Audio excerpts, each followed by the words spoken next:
নমস্কার প্রিয় বন্ধু মিডিয়ায় আপনাদের স্বাগত এবং আপনারা দেখছেন প্রিয় বন্ধু বাংলা সত্যের সন্ধানে সর্বদা আমি শুদ্ধশীল। বন্ধুরা, দিন কয়েক আগে সংসদে ঘটে যাওয়া সেই স্মোক বোমা কাণ্ড নিয়ে গোটা দেশ কার্যত উত্তাল হয়ে উঠেছে। এখানে একটা সিরিয়াস সিকিউরিটি ল্যাপস হয়েছে এবং যারা এই হামলাকারী ছিল তাদের মূল উদ্দেশ্য কী, তার পিছনে কি রয়েছে, এই নিয়ে গোটা দেশ কিন্তু তর্ক বিতর্ক চলছে।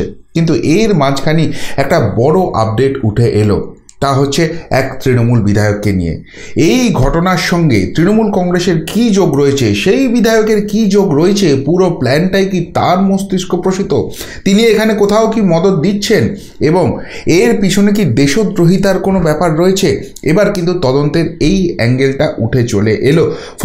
ফলে দিল্লিতে হতে চলেছে বড় খেল এবং সেই খেলে যদি সত্যি এই অ্যাঙ্গেলটা কোথাও প্রতিষ্ঠিত হয় তাহলে কিন্তু এই রাজ্যের শাসক দল তৃণমূল কংগ্রেসের জন্য বড় সড় বিড়ম্বনা অপেক্ষা করছে এবং আগামী 2-3 দিনের মধ্যেই খুব সম্ভবত তৃণমূলের সেই বিধায়ক ডাক পেতে চলেছেন এবং সেই নিয়ে কিন্তু কার্যত ঝড় উঠতে চলেছে রাজনৈতিক আঙিনায়। কী ঘটনা ঘটেছে আপনারা সকলেই জানেন যে পার্লামেন্টে হঠাৎ করেই দর্শক আসন থেকে দুজন যুবক সেখানে নেমে পড়েন এবং সেখানে নেমে পড়ে তারা কিন্তু হলুদ রঙের ধোঁয়া ওড়াতে শুরু করে এবং সেই নিয়ে বিভিন্ন প্রশ্ন উঠতে শুরু করে যে তারা কিভাবে এই নিয়ে ভেতরে ঢুকলেন, কিভাবে সিকিউরিটি সেটাকে অ্যালাউ করলো, কিভাবে সিকিউরিটি চোখ সেটা এড়িয়ে গেল, অনেক প্রশ্ন হচ্ছে। এবং এই জায়গায় ঘোলা জলে মাছ ধরতে শুরু করার চেষ্টা করে তৃণমূল কংগ্রেস। তাদের বক্তব্য হচ্ছে, যদি মহুয়া মৈত্রকে দেশদ্রোহিতার অভিযোগে এবং এই দেশের সুরক্ষার আঘাত হানার অভিযোগে সংসদ থেকে বহিষ্কার করা হয় তাহলে এই ক্ষেত্রে বিজেপির সেই সাংসদকে কেন বহিষ্কার করা হবে না, কেননা বিজেপির মহীশূরের যে সাংসদ রয়েছেন তার পাশেই কিন্তু এই যুবকরা পার্লামেন্টের ভেতরে ঢুকেছিলেন। এবার এই জিনিসটা করতে গিয়ে প্রথমত তৃণমূল ফাঁসছে একটা জায়গায়। নাম্বার 1, তারা কিন্তু বকলমে মেনে নিচ্ছে যে মহুয়া মৈত্র দোষী বলেই তাকে সংসদ থেকে হটিয়ে দেওয়া হয়েছে। তাহলে এক্ষেত্রে সেই একইভাবে দোষী হবে বিজেপির এক সাংসদ, তাকেও সংসদ থেকে হটিয়ে দিতে হবে। অর্থাৎ মহুয়া মৈত্রের বিরুদ্ধে যে অভিযোগটা উঠছে যে ঘুষ নিয়ে দেশের সঙ্গে গদ্দারি করা, দেশের সুরক্ষাকে বেচে দেওয়া, নিজের ওই কিছু গুচি ব্যাগ, কিছু জুতো, কিছু পারফিউম, বিদেশ যাত্রা, মোটা টাকা, কি যে তিনি ঘুষ নিয়েছেন সেটা তো তদন্ত সাপেক্ষ, কিন্তু সেই কাজটি করলে দেশ বেচতে পারে এবং তৃণমূল কংগ্রেস তাকে ডিফেন্ড করে, তৃণমূল কংগ্রেস তাকে টিকিট দেয়। সুতরাং এই যে ঘুষ নেওয়া এবং তাতে দেশের সুরক্ষাকে বেচে দেওয়া, এই জায়গার দাগ কিন্তু তৃণমূলের গায়ে লাগতে শুরু করেছে এবং সেই জায়গাটা কোথাও গিয়ে মেনে নিচ্ছে স্বয়ং তৃণমূল কংগ্রেসের নেতারা, যে কারণে তারা বলছেন মহুয়া মৈত্রকে যদি তোমরা সংসদ থেকে সরিয়ে দাও তাহলে এই বিজেপি সংসদকে সরিয়ে দাও। এবং এই যে গুলিয়ে দেওয়ার চেষ্টা, কোথায় মহুয়া মৈত্র ঘুষ নিয়ে দেশের সুরক্ষা বেঁচেছেন আর কোথায় একজন সাংসদ, তার অবশ্যই আরও সেখানে সতর্ক হওয়া উচিত ছিল, কিন্তু সেখানে তিনি দুজনকে পাস দিয়েছেন এবং তারা সেখানে হলুদ ধোঁয়া ছড়ছেন, সেইটা কোনো তুলনাই চলে না।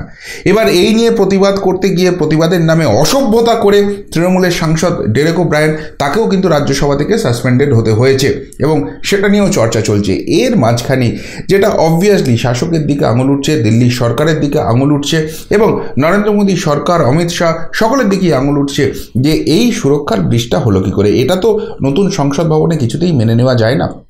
ফলে এই ইনসিডেন্টের কিন্তু পুঙ্খানুপুঙ্খ তদন্ত হচ্ছে এবং সেই তদন্ত হতে গিয়ে এর পিছনে মোটিভটা কি সেইটা কিন্তু জানার চেষ্টা করা হচ্ছে এবং সেই মোটিভ খুঁজতে কলকাতায় এসে তার যোগ মিলছে। এবং তার থেকেও বড় কথা, তৃণমূলের এক প্রভাবশালী বিধায়ক, যিনি আবার এই দলের অত্যন্ত সিনিয়র এক leader, senior in the sense বয়সের দিক থেকে সিনিয়র নয়, ক্ষমতার দিক থেকে এক সিনিয়র, তার অত্যন্ত ঘনিষ্ঠ, সেই জায়গা থেকেই কিন্তু যোগটা মিলছে। বিরোধী দলনেতা শুভেন্দু অধিকারী তিনি অভিযোগ করেছেন যে এই যে ব্যক্তি ললিত ঝা, যার নাম, তার কলকাতায় বাস এবং তিনি নাকি এই দলের যুবর তিনি পদাধিকারী ছিলেন এবং তিনি কলকাতায় যে দুটি জায়গায় থাকতেন সেখানে খোঁজখবর নিয়ে যেটা জানা যাচ্ছে সেটা মারাত্মক।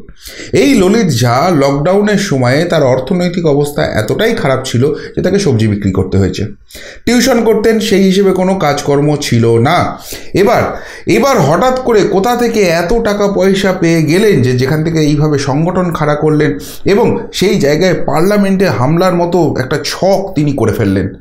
নাম্বার 2 যে জায়গাটা খুব ইম্পর্টেন্ট উঠে আসছে, তাদের যে দাবিটা যে দেশের বেকারত্ব বাড়ছে, দেশের বেকারের যে চাকরি নেই, সেই জায়গা থেকে তারা প্রতিবাদ জানাচ্ছেন। এবার একটা কথা ভেবে দেখুন, যদি এতটাই তারা মানবদরদী হন, এতখানি তারা হিউম্যান রাইটস নিয়ে ভাবেন, এই ললিত ঝা কলকাতায় বসে আছেন।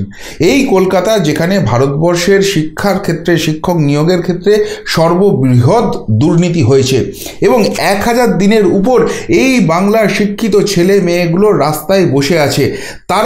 তারা কিন্তু কাঁদছে, তাদের ভবিষ্যৎটা অন্ধকার হয়ে গেছে বলে এই সরকার তাদেরকে ধোঁকা দিয়েছে, তাদের জীবনে অন্ধকার নামিয়ে এনেছে।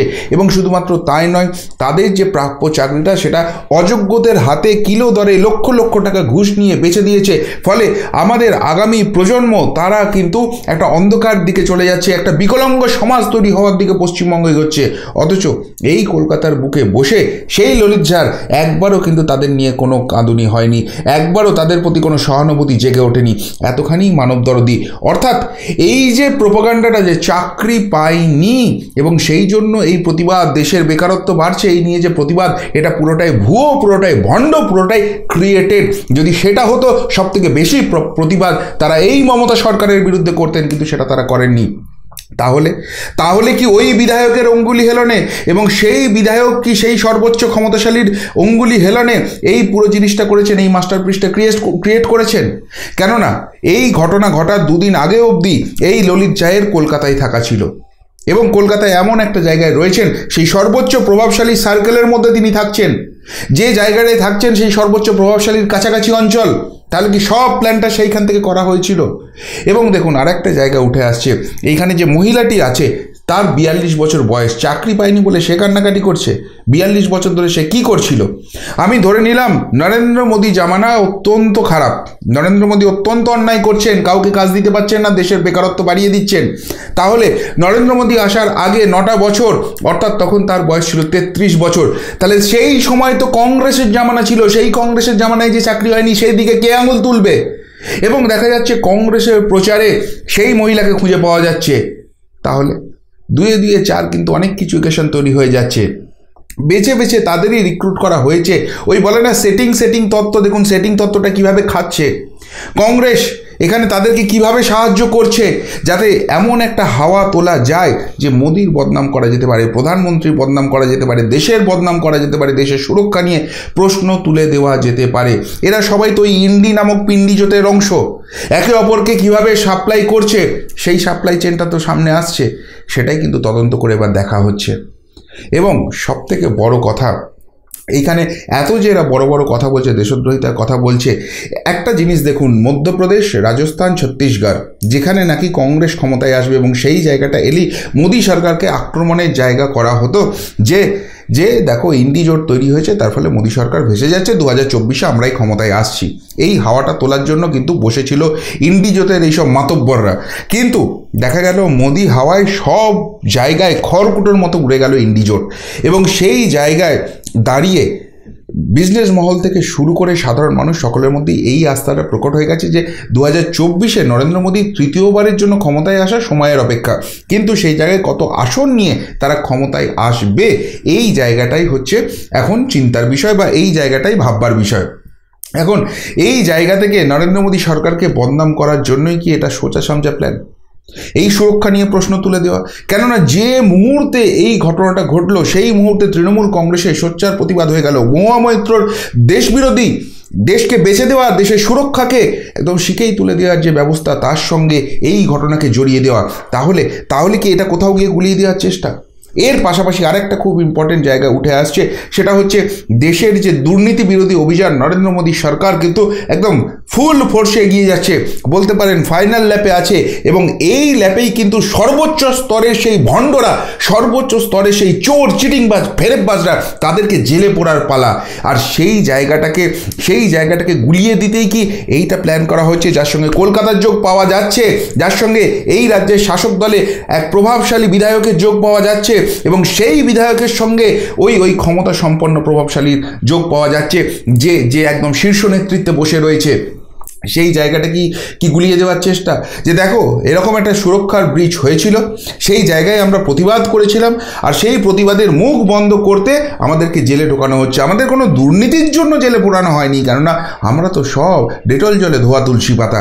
এই জায়গাটা তৈরি করার জন্যই কি হচ্ছে। কিন্তু এই জায়গাটা তদন্তে যখনই উঠে এসছে, এই অ্যাঙ্গেলটা যখনই উঠে এসছে, তখনই কিন্তু এইটা নিয়ে তদন্তকারী অফিসাররা কিন্তু ভাবনা চিন্তা করতে শুরু করেছেন। এবং মাথায় রাখবেন, এই তদন্তটা করছে দিল্লি পুলিশ, যে দিল্লি পুলিশ সরাসরি কেন্দ্রীয় স্বরাষ্ট্রমন্ত্রী অমিত শাহের আন্ডারে আছে। তারা কিন্তু এই দিকটা নিয়ে অত্যন্ত গুরুত্বপূর্ণভাবে ভাবনা চিন্তা করতে শুরু করেছেন, এবং খুব সম্ভবত আগামী 3-4 দিনের মধ্যে ওই বিধায়ককে ডেকে পাঠানো হবে, যারা বসে বসে এখানে বড় বড় ফুটানি করছেন, বড় বড় মাতব্বারি করছেন, দেশটাকে, যাদের দলের নেত্রী, যাদের দলের সাংসদ ঘুষ নিয়ে সুরক্ষাটাকে বেঁচে দিতে চায়, সেইটা নিয়ে তারা যারা জল ঘোলা করতে চাইছেন, তাদেরকে কিন্তু রেয়াত নয়, তাদেরকে এবার দিল্লিতে ডাকা হবে। এবং এই জায়গায় যদি সত্যিই এস্টাবলিশ হয়ে যায় এই সমস্তটার পিছনে ওই বিধায়কের হাত রয়েছে, ওই প্রভাবশালীর হাত রয়েছে, তাহলে কিন্তু একদিকে যেরকম মহুয়া মৈত্র কেসটা এস্টাবলিশ হয়ে গেছে যে ঘুষ নিয়ে দেশের সুরক্ষা একজন বেঁচে দিচ্ছে, অন্যদিকে আরেকজন মাস্টার মাইন্ড প্ল্যান করছে কলকাতায় বসে যে দেশের সুরক্ষা বলয়টাকে এভাবে ঘেঁটে দেওয়ার চেষ্টা করো, দেশকে এভাবে বদনাম করার চেষ্টা করো, তাহলে এরা যে কত বড় দেশদ্রোহী, এই জায়গাটা নিয়েই কিন্তু ভোটের ময়দানে প্রচারে নামবে বিজেপি। আর সেই প্রচার যদি নামতে শুরু করে, তাহলে কি হালে পানি খুঁজে পাবে এই রাজ্যের শাসক দল? সেই জায়গাটা কিন্তু বড় করে প্রশ্ন উঠতে শুরু করেছে। অর্থাৎ যে কেসে বিজেপিকে ঘেঁটে দিতে চেয়েছিল, বিজেপিকে বদনাম করতে চেয়েছিল এই রাজ্যের শাসক দল, সেই কেসে এবার তাদের দিকে কিন্তু বড় শক্তিশালী উঠে আসছে। এবং সেই তদন্তে যদি সেটা এস্টাবলিশ হয়ে যায়, মহুয়া মৈত্র ইনসিডেন্টের পরে এই ইনসিডেন্ট যদি এস্টাবলিশ হয়ে যায়, তাহলে একদিকে তো দুর্নীতির চাপ আছে, একদিকে কর্মসংস্থান শিল্প সংস্থান করতে পারে না তার চাপ আছে, একদিকে চুরি চামারি হয় যে জন্য কেন্দ্রীয় প্রকল্প বন্ধ হয়ে যায়, কেন্দ্রের টাকা আটকে যায়, সেই চাপ আছে। তার সঙ্গে এই দেশদ্রোহীর জায়গাটা, এইটা যদি এস্টাবলিশ হয়ে যায়, তাহলে ভোটের ময়দানে লড়ার মতো জায়গায় এই শাসক দল থাকবে তো? সেই প্রশ্নটা কিন্তু এবার বড় করে উঠতে শুরু করে দিল। ফলে যারা এখানে বসে বড় বড় বাতেলা ঝাড়ছিলেন, তাদের কিন্তু এবার ঘুম ওরা শুরু হয়ে গেল। কি মনে হচ্ছে এই কেসে শেষ পর্যন্ত ডাক পাবেন সেই প্রভাবশালী বিধায়ক? এবং ডাক পেলে এস্টাবলিশ হবে এর পিছনে মাস্টার মাইন্ড কী ছিল, মাস্টার প্ল্যান কী ছিল? আর সেটা যদি হয়, সত্যিই সেটা শাসক দলের অস্বস্তি বাড়াবে, নাকি এসব রাজ্যে এইসব কোনো কাজ করে না? কি মনে হচ্ছে আপনাদের? উত্তরটা অবশ্যই কমেন্ট বক্সে কমেন্ট করে জানাবেন। এমনকার মতো এখানেই শেষ করলাম, ফেরত আসছি নতুন প্রতিবেদন নিয়ে খুব তাড়াতাড়ি। ভালো থাকবেন, সাথে থাকবেন, পাশে থাকবেন। নমস্কার।